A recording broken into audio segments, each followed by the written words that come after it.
రోజుల్లో మనం ఆడుకున్నాము, పరిగెత్తున్నాము, ఇదే క్లాస్ రూమ్లలో మనం చదువుకున్నాము. ఆ బాల్య స్మృతులన్నీ కూడా గుర్తుకొస్తున్నాయి. 20 సంవత్సరాల క్రితం మనం చేసినటువంటి జ్ఞాపకాలు అన్నీ కూడా ఇప్పుడు గుర్తుకొస్తున్నాయి. నాకు చాలా బాగా అనిపిస్తుంది. ఇలాంటి గెట్ టుగెదర్ జరగడం చాలా మంచి పరిణామం. ఇంకొకటి ఏంటంటే ఇద్దరు మిత్రులు మనం మధ్య లేకపోవడం కూడా కొంచెం బాధ అనిపిస్తుంది. దాన్ని కూడా మనం కొంచెం బాధపడాల్సిన విషయం అది. కాకపోతే మీ అందరినీ చూస్తుంటే కొంచెం ఆనందంగా అనిపిస్తుంది.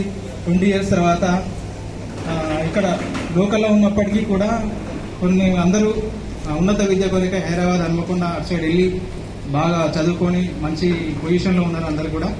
ఇంకా కూడా మన బ్యాచ్ వాళ్ళందరూ మంచి పొజిషన్లో ఉండాలని నేను కోరుకుంటున్నాను.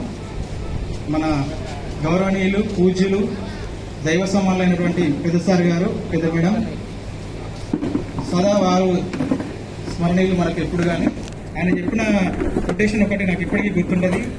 Simple pain life time gain. ఈ కొటేషన్ అనేది మనం ఫెరల్ పాట అప్పుడు చెప్పిండు.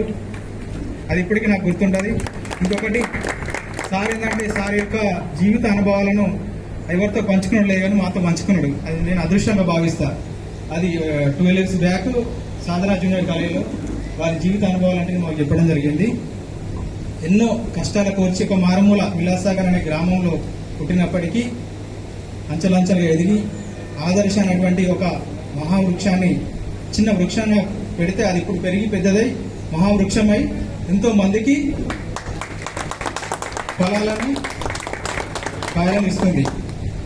ఇంకా ఈ వృక్షం ఇంకా మహావృక్షంగా అందరికి కూడా మంచి ఫలాలు ఇవ్వాలని చెప్పి నేను కోరుకుంటున్నాను. ఎప్పటికి కూడా ఈ స్కూల్ అనేది చిరస్థాయి వరకు ఉండాలని చెప్పేసి నేను మనసారా ఆకాంక్షిస్తున్నాను.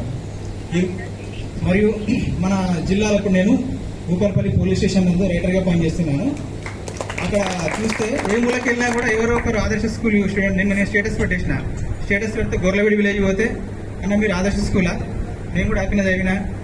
మళ్ళీ నందిగామకి వెళ్ళినా, ఒకటి జాబ్ మేళ సంబంధించి ఒక ప్రోగ్రామ్ ఉంటే దాని గురించి అవేర్నెస్ కోసం అని చెప్పేసి మేము వెళ్తే నందిగామలో ఒక అతను కలిసి నేను కూడా ఆదర్శ స్కూల్ అన్నా, నేను కూడా ఆదర్శ స్కూల్ చదువుకుని అంటాడు. స్టేటస్ చూసి నాకు చాలా బాగా అనిపించింది. అంటే మన విద్యా సంస్థలో చదువుకున్న విద్యార్థులు మన భూపాలపల్లి జిల్లా వ్యాప్తంగానే కాకుండా హైదరాబాద్లో కూడా నాకు అక్కడక్కడ కలిసేది.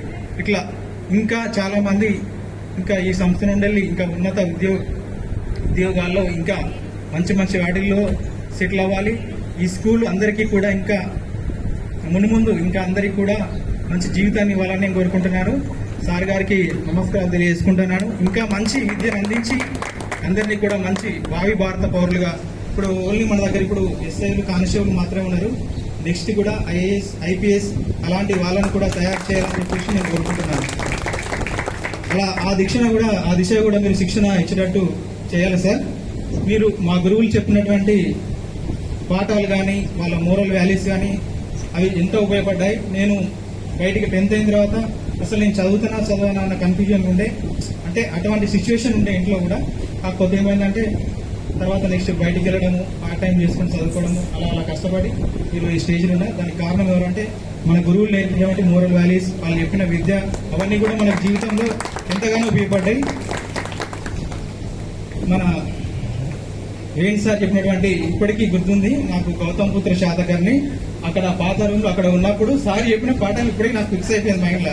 గౌతమ్ పుత్ర శాతకర్ని 23 యుద్ధాలలో గెలిచిండు అని చెప్పేసి చెప్పిండు. పులోమా అవి ఈ సంబంధించిన పాటలు ఎప్పటికీ నా మైండ్లో తిరుగుతూనే ఉంటాయి ఇవన్నీ.